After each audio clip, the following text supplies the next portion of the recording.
Welcome to today's video tech tip on using our Loft feature in SOLIDWORks.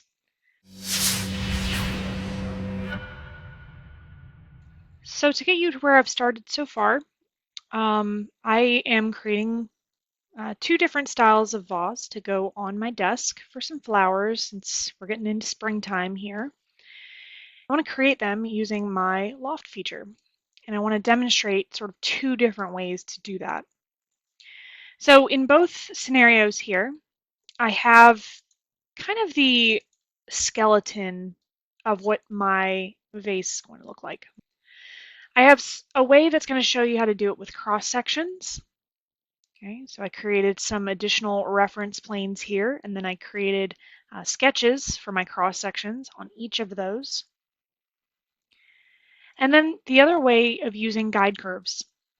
So again, I created a reference plane and made my two sketches, the bottom of my vase and the top of my vase. And then I've also created some guide curves here.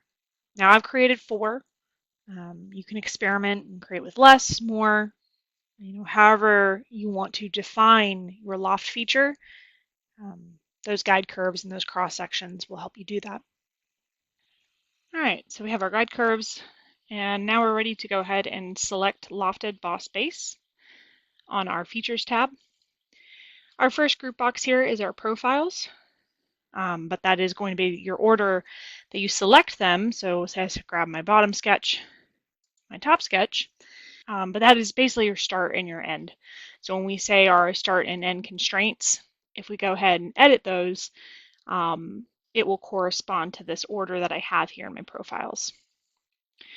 Since I'm not going to go ahead and add any of those though, I am going to grab my guide curves. So I'm going to activate that box. And I'm going to come around and select my guide curves. Some of these are closed, some of these are open, that's fine. Okay. I have a nice preview of it here. So I have show preview turned on. Okay. If I wanted to make this a thin feature, I have that selection down here. I do want to make it just one solid feature because I'm going to go ahead and shell it out later. So we hit OK. And that is my nice lofted part here. So that is using guide curves. If I switch over to my cross section, so here I have the different cross sections. Notice there's no guide curves, so we're still going to go to Lofted Boss Base. This time I'm only filling out this group box of profiles. And again, this is where order matters. So, if I go ahead and select these, okay, so we have a nice preview that's creating. And what that Loft feature is going to go ahead and do is basically stretch to fit all of these profiles that I've created. Now my start is my top sketch, my bottom sketch is my end. If you want to experiment with the start and end constraints, okay, so my top is this profile, this top sketch. So if I change my start constraint to normal to profile, it's going to create this loft normal to this planar face that I have right here. Okay.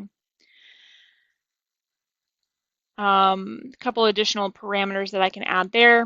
My end constraint, if I make that one normal to profile, that is going to come off normal to profile to my bottom sketch here.